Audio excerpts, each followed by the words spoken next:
Assalamualaikum warahmatullahi wabarakatuh.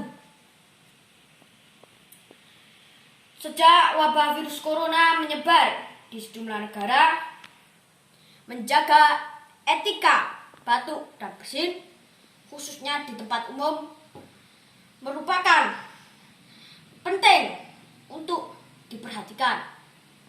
Hal ini dapat mencegah penyebaran virus corona agar tidak meluas. Virus corona dapat menular melalui air liur dan selaput lendir saat batuk atau bersin dari orang yang terpapar jika melakukan kontak langsung dengan orang lain. Selain itu, virus corona juga dapat menular kepada seseorang melalui benda yang terpapar apabila menyentuhnya. Lalu orang tersebut memegang hidung, mulut, mata, ataupun bagian lainnya yang memiliki selaput lendir tanpa mencuci tangan terlebih dahulu. Mari kita ulas mengenai etika batuk dan bersin di tengah wabah virus corona ini. Yang pertama, menutup mulut saat batuk atau bersin merupakan salah satu etika yang mampu mencegah penyebaran virus corona agar tidak menyebar kepada orang lain. Tetapi juga perlu diperhatikan cara untuk menutup mulut saat batuk atau bersin yang benar. Saya akan memberikan contoh. Caranya adalah dengan menggunakan tisu, disarankannya. Tisu digunakan untuk menutup mulut saat batuk atau bersin seperti ini.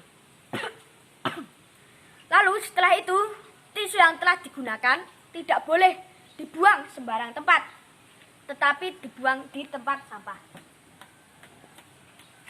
Jika tidak ada tisu untuk menutup mulut saat batuk atau bersin, kita dapat juga menggunakan lengan bagian atas atau siku bagian dalam.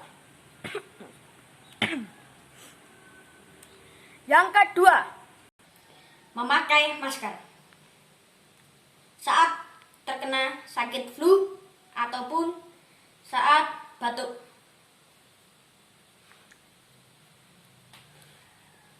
Menggunakan masker merupakan sangat penting, terutama di tempat umum, karena masker dapat mencegah air liur untuk menyebar keluar saat batuk atau bersin.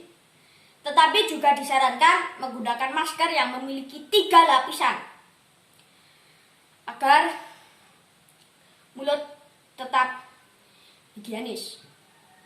Juga perlu diperhatikan untuk mengganti masker setiap hari supaya terbebas dari kuman dan higienis area mulut. Hal-hal yang salah dalam beretika batuk dan bersin. Yang pertama, tidak menutup mulut saat batuk atau bersin. Yang kedua, tidak mencuci tangan setelah menutup mulut saat batuk atau bersin. Yang ketiga, tidak memakai masker saat terkena flu, pilek, atau batuk. Yang keempat, membuang tisu di sembarang tempat. Yang kelima, menyentuh barang-barang yang sudah terpapar serta berkontak langsung dengan orang lain. Sekian dari saya tentang etika bersin dan batuk. Demikianlah, apabila ada yang salah saya mohon maaf. Wabillahi taufiq wal hidayah. Wassalamualaikum warahmatullahi wabarakatuh.